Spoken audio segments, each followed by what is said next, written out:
Welcome to the Flight Club Podcast, a woman's guide to leaning out. We give you a behind-the-scenes look at business launch and growth through the stories of successful female entrepreneurs. Here's your host, Felina Hansen, founder and CEO of Hera Hub.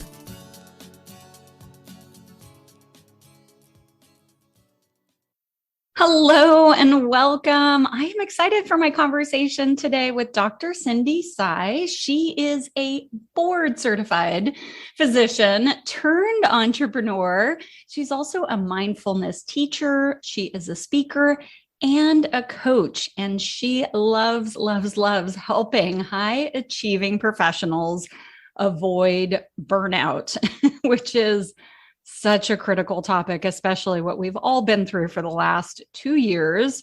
She is a physician. She saw the impacts of chronic stress on the body as a physician and wanted to do more than just prescribe medication as a Band-Aid. She, of course, went through her own healing process and has explored and trained in a wide range of therapeutic modalities and emphasizes wellness and caring for the person as a whole. Cindy teaches mindfulness and self-compassion practices so that clients can enjoy success, joy, and freedom in all areas of their life. Welcome to the show today, Cindy. Thank you so much for having me, Felina. I'm so excited to be here. Yeah, I'm excited to share your story. We're going to get to your business, but obviously your business is part of your life story. I know you're originally from Taiwan and grew up in Taiwan. What brought you to the States? And talk about some of those early educational choices you made, and then we'll leap into your career from there.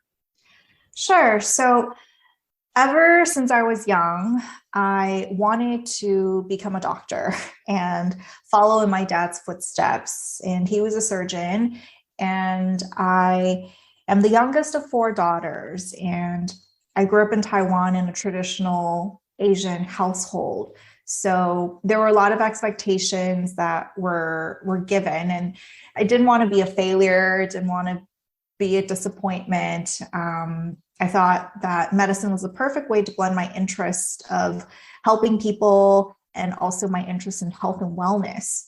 So I attended an American school in Taiwan, and the intention was always to move to the US to complete training. So I've been in the States since college, and I worked really hard attending and trained at top schools like Johns Hopkins and Dartmouth.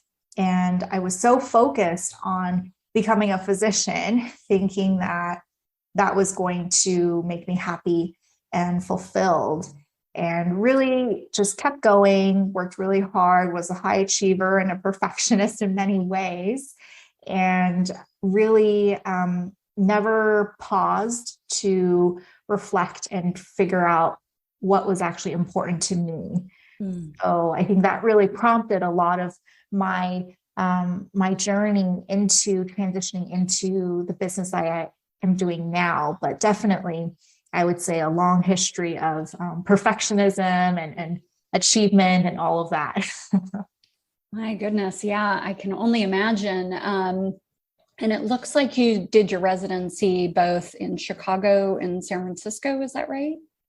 That's right. So I did the first year in Chicago, and I completed internal medicine residency in San Francisco. So I was fortunate to be able to experience both the Midwest and now be in California. Yeah, absolutely. So I know you've done, you worked in medicine there in San Francisco for several years. Talk a little bit about your focus when you were in medicine. Sure. So after completing residency in internal medicine, I decided to start working as a primary care physician.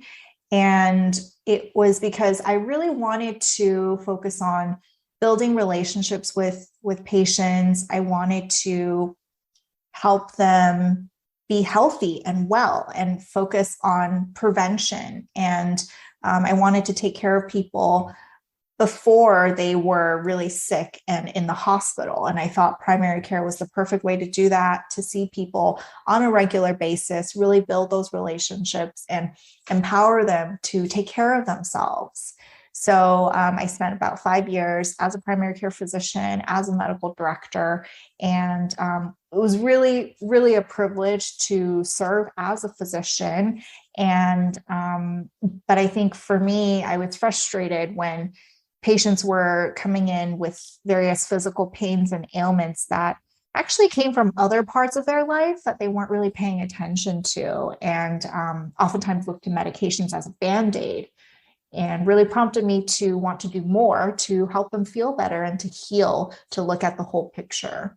Yeah, it's so important. And, with the way our system is set up, to your point, I mean, I feel like a lot of the times it's just, there's numbers around what we're doing in the medical field, right? And we can't spend endless amounts of time with, patients. You've got to do what's most efficient, I would imagine. So you worked for One Medical. What was that group? And I know you launched, looks like the San Diego market.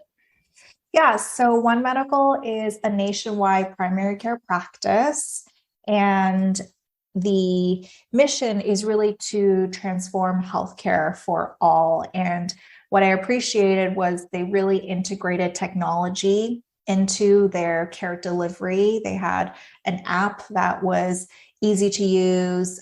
Patients were able to book their own appointments and have a lot more direct access to their providers with messaging and things like that. So I felt like patients were able to have more control over their care, which I know is such a frustration with a lot of other healthcare systems, when you're not able to directly connect with your provider or have access to records and things like that. So I really appreciated that, and that model, that delivery model, and was honored to be in leadership and to move to San Diego a couple of years back when we launched the San Diego market. I'm sure that was a lot of work, but very rewarding. So let's talk a bit about this transition, Cindy. I mean, this is a big decision. You've spent your entire career thus far, and lots and lots and lots and lots of hours, getting these, this education, these degrees. Your family, I'm sure, was extremely proud of you. Talk us through this decision to transition out of primary care and into helping people from a different angle. Sure. Yeah, this was definitely a big change. And I think it really stemmed from my own journey. So, as I mentioned, even though it was a privilege to serve as a physician, I think there was a part of me that wasn't fully fulfilled because I felt like I could be doing more. And I was actually starting to feel very stuck myself. And especially after all these years of training and work and school, life looked good on paper, on the surface. I checked all the boxes, did all the right things. And I think to many people, they would be just really confused as to why I wasn't happy. But I had to be honest with myself that I just felt like that I was meant to do more, to make a bigger impact. And so I also got sick myself. I think that was a message from my body that, I had to listen to. So thankfully, I found my first life coach a couple of years back and started working with her, learned so many tools and skills that really allowed me to change and improve my mindset and perspective, and felt so much more grounded and confident in who I was and reconnected to myself and my purpose. And it's been such a great journey that I was so inspired that I had to become a coach and share all these tools and skills with other women, especially who are in similar places, high achievers, perfectionists, right? Like, I think women do so much, and we oftentimes lose sight of who we really are. And I think we are all here on our own journeys. And I'm really grateful to be able to serve in this way and to share my resources and experiences to help support people on their journeys too. Absolutely. I'm looking at a note that you have here on LinkedIn. And I'm sure we've all heard this stat, but I think it's important to underline, compared to other developed nations, we, the US, spends the highest amount per capita on healthcare, but we have one of the lowest life expectancies as far as just overall health and wellness. And the number of pharmaceutical drugs that the average American takes, I don't know those stats off the top of my head, but I know it's significant. And to your point, there is another way. So you are currently, if this is right, a clinical fellow to really be studying, taking your past into the present as far as integrative health and medicine. That's right. I really do believe that integrative medicine is the future of medicine. And it's where you are able to integrate different therapies and modalities together and really putting the patient at the center of their care. And I think that we have to remember it's not a cookie cutter approach. And when you look at a lot of the studies, especially surrounding pharmaceuticals, drugs, and things like that, many of them were actually done decades ago. And the study populations may have been just Caucasian males in their 50s. And we're generalizing a lot of those results to all kinds of populations. And I think what I hope to really encourage people to realize is that everyone is different. And so the things you need are going to be different. And that's totally fine. We're all on our own paths and journeys. So how do you, so I encourage people to be open to try different things and know that there are many other ways and modalities that can be very helpful and supportive to you that may not look like the conventional paradigm that you're used to. And that's okay, right? Because there's so many things out there that can be supportive. Absolutely. I want to pause for a second and take one step back before we go on to talk a little bit more about your current business. I mean, it looks like you transitioned out of One Medical in 2021, and you've had your business a little over a year. For some of the colleagues that you still keep in touch with who are still, on the front lines taking care of their clients, their patients, if you wouldn't mind just sharing, what have you heard and what did you see? I mean, COVID was just absolutely, I'm sure, huge challenge for the medical industry. I mean, we've heard it time and time again. Just anything you would be willing to share based on your experience and what you went through and helping people through this global pandemic. Yeah, absolutely. I think there are so many studies showing that, burnout rates are at an all-time high in general.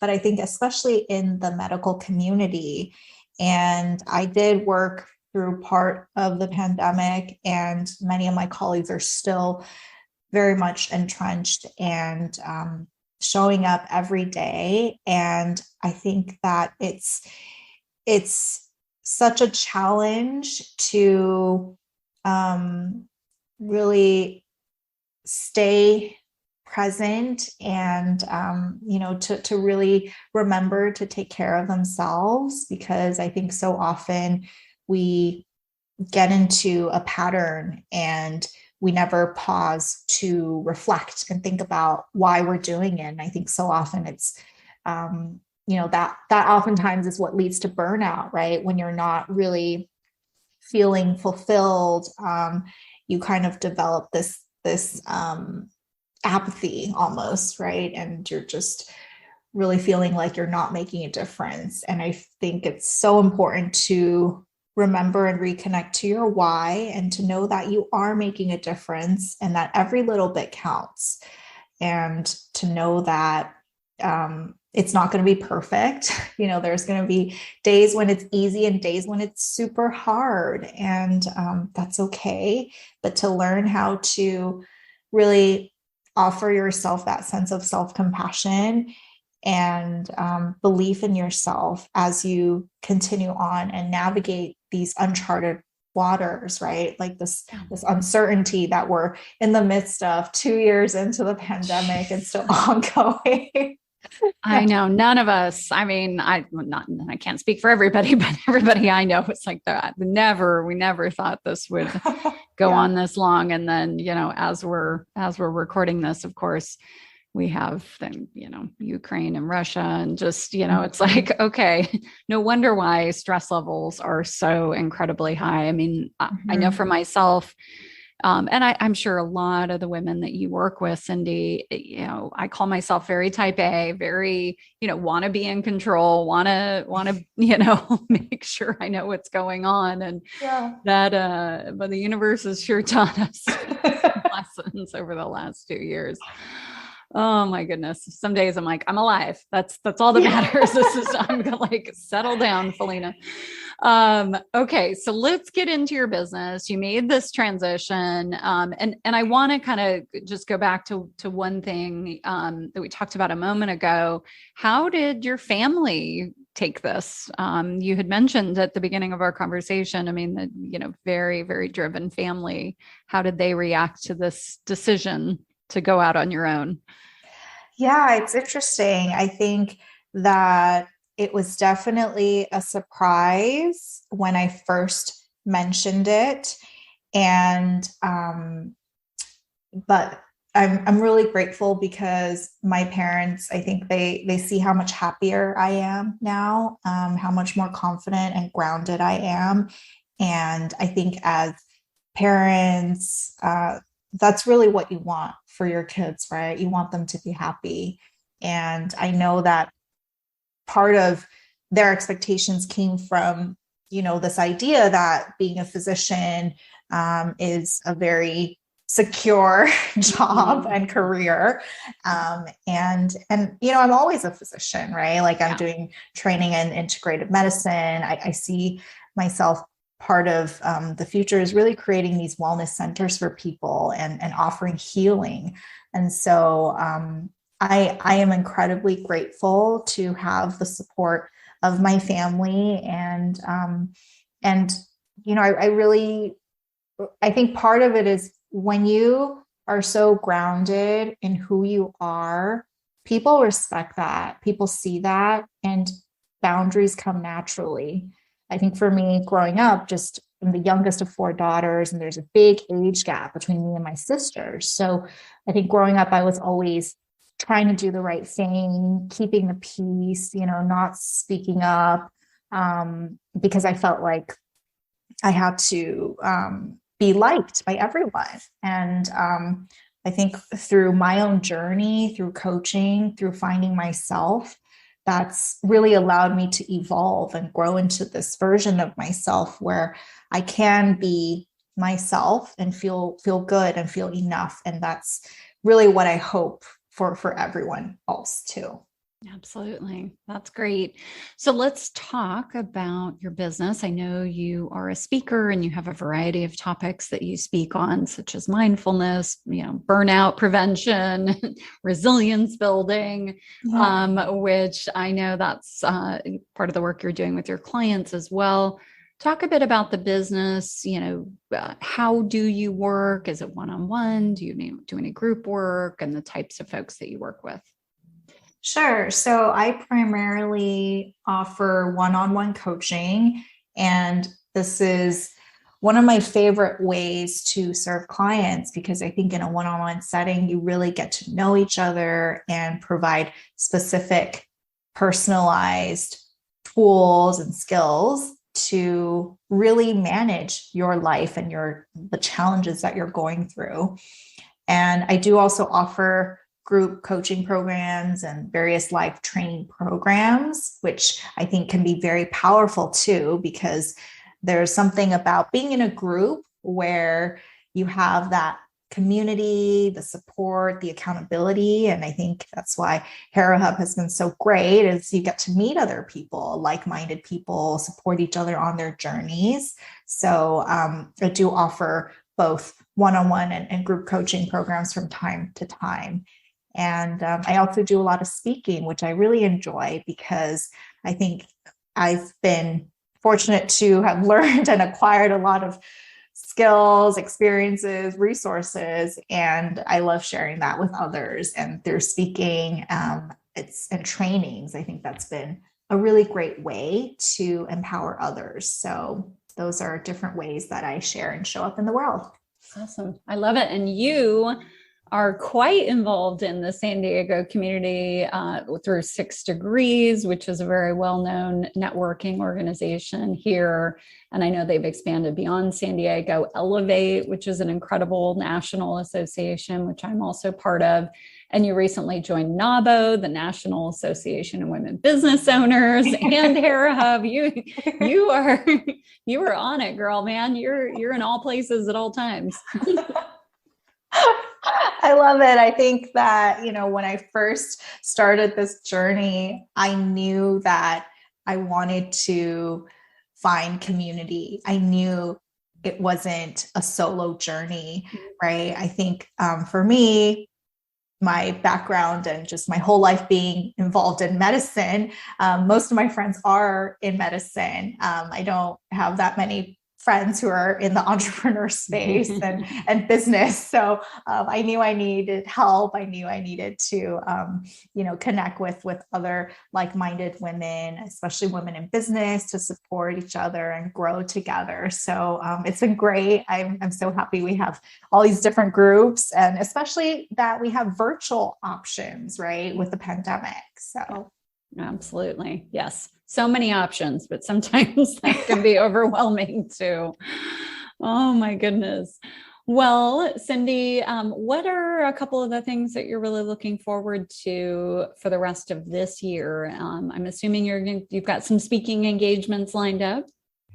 I do. I am looking forward to speaking on a TEDx stage. I do want to share about integrative medicine and to help others see that there are other ways to take control of their health and that they can feel better. So that's one thing.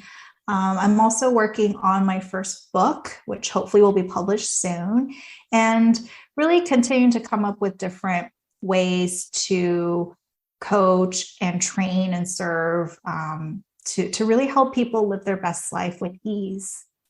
Awesome. The book, that's exciting. How long have you been working on that? It's been about a month. Okay. So good. But I've been able to, I would say I'm about halfway or that's past amazing. that. So that's awesome. It took me 2 years to write my book. So that's pretty incredible that it's 1 month and you're halfway. I think it's about just creating the space. And I think one thing I'm learning is really having that space to be creative, right? So that the ideas can come and so that you can share all your gifts. Yes, indeed. That's awesome. Well, Cindy, if our listeners want to get in touch with you, what's the best way for them to do that?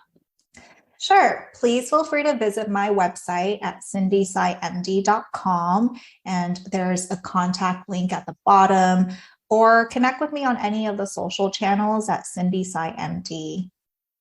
Fantastic. Awesome. Thanks so much for your time, Cindy. Thank you so much, Belina. Thank you for joining this week's episode of Flight Club, sponsored by Hera Hub. We look forward to sharing more success stories with you soon.